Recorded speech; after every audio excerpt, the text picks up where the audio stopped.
where the Madlanga Commission entered a crucial phase. This comes as key witnesses Imogen Mashazi, Julius Mkhwanazi, former Minister Senzo Mchunu, or suspended Minister Senzo Mchunu concluded their appearances this week. With these accounts now on record, Justice Madlanga, his team, they're now working on the preliminary report that will map out early findings and also guide the next phase of the inquiry. Professor Nirmala Gopal, UKZN criminologist, joins us now virtually to look at some of these developments. Prof Gopal, thank you for your time at this hour.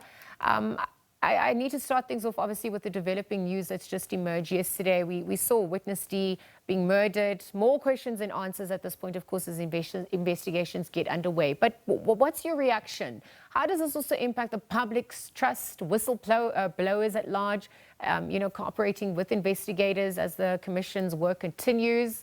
Talk to us about how you're viewing this at this hour.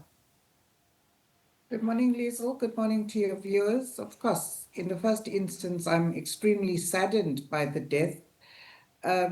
Naturally, it will diminish the public's trust even further, both in terms of the ability of SABC to protect witnesses, but also I think in as far as witnesses wanting to come forward and provide the kind of evidence that they currently hold, which is very key and critical in terms of prosecuting or laying criminal charges against those who have been involved in criminal acts.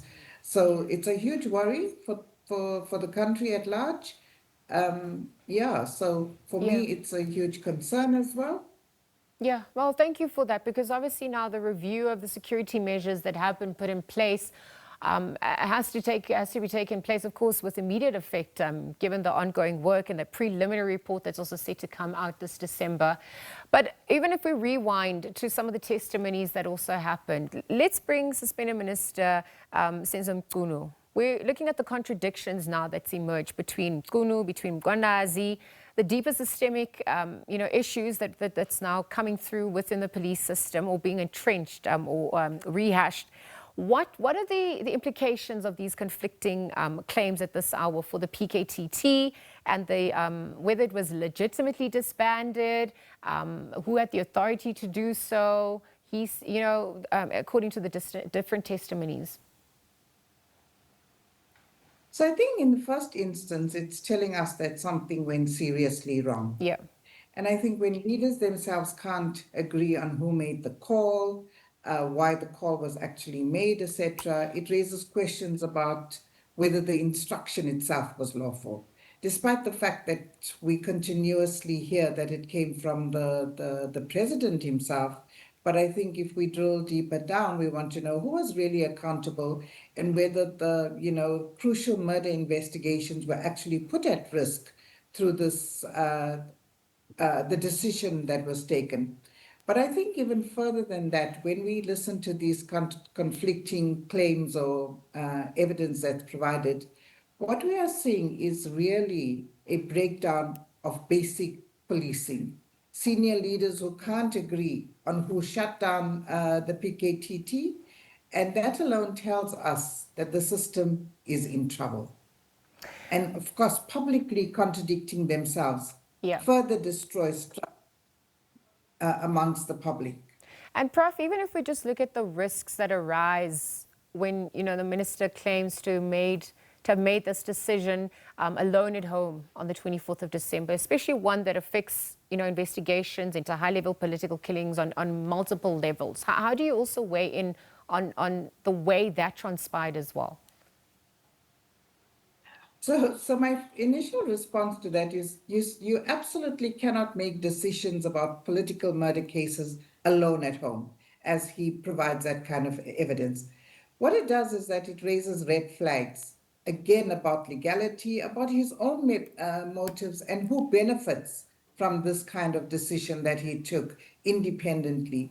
One of the things that came to mind is that you don't make decisions about political assassinations from your couch, because essentially that's what it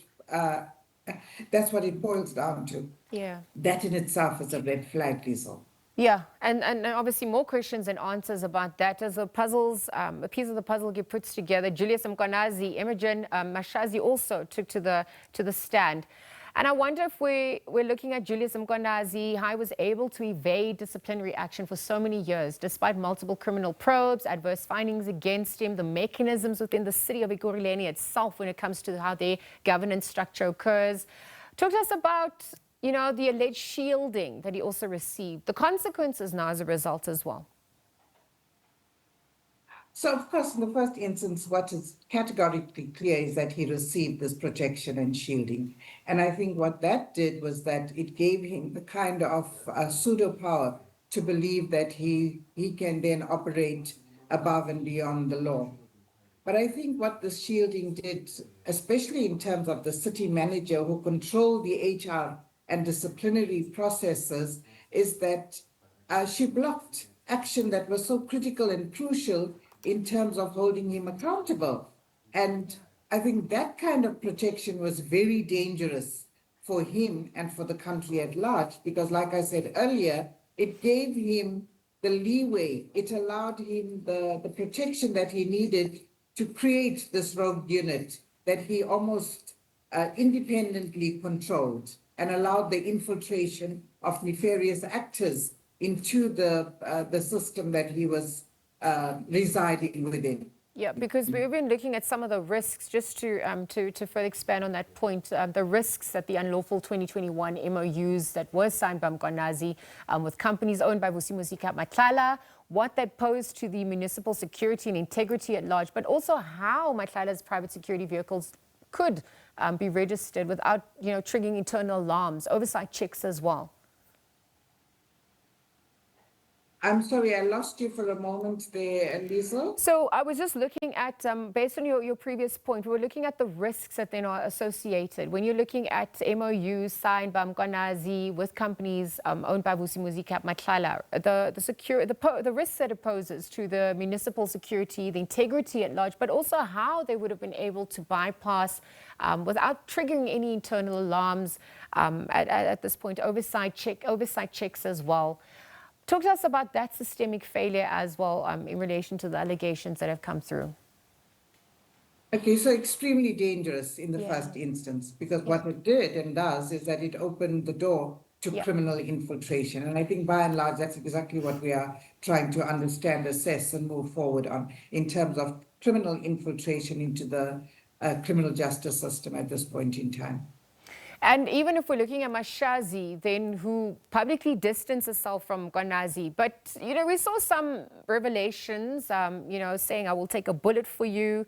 Is that indicative of the nature of their relationship as well, the loyalty that was influenced between the two of them, how this would have also, enhanced what then transpired from here into when it came to promotions, when it came to protection as well? How do we look into that? So, yeah, sadly, again, I think undoubtedly it shows the kind of relationship that they actually enjoy, because, through that video, it shows that a personal, loyal relationship existed between them that, of course, in the first instance, influenced his promotions, but also influenced the protection that she provided in various ways to him, that again allowed him to continue with whatever rogue activities that he actually had orchestrated. And so, Prof, from here on to, we're looking at the structural weaknesses within the EMPD's internal systems at large, senior management, and the manner that they were able to act, policy, procedure as well. And I wonder if you can just look at the pattern of unlawful actions from the blue light authorizations, irregular promotions, alleged murder cover-ups as well. What does it suggest about the degree of criminal infiltration in the EMPD? Witness D now also being murdered. How the broader pattern of influence by these criminal networks are obviously playing out in relation to Matlala allegedly as well. Yeah, so I think what we are seeing emerge, Liesl, is the fact that there are these strong, there's the strong infiltration of criminal networks into the criminal justice system. I think more importantly and critically is the fact that we are only seeing a small segment of what is happening, and we don't know the real and full extent of criminal infiltration into our networks. their network into the system. I think what is going to be very crucial is for us to, and through the Madlanga Commission, as well as the other commission, the Portfolio Committee, etc., Yes. is what recommendations are actually going to come out, but more importantly, what is going to be the political will to want to change and make this kind of changes for the public at large. I think it's extremely dangerous what we are seeing at the moment, the weak controls, the infiltration, the protection, the favoritism, nepotism. We absolutely need action in terms of getting rid of these bad, poor practices. And of course, it speaks to the issue of governance at large in our country. Yes, and issues of accountability and impunity, public trust as well.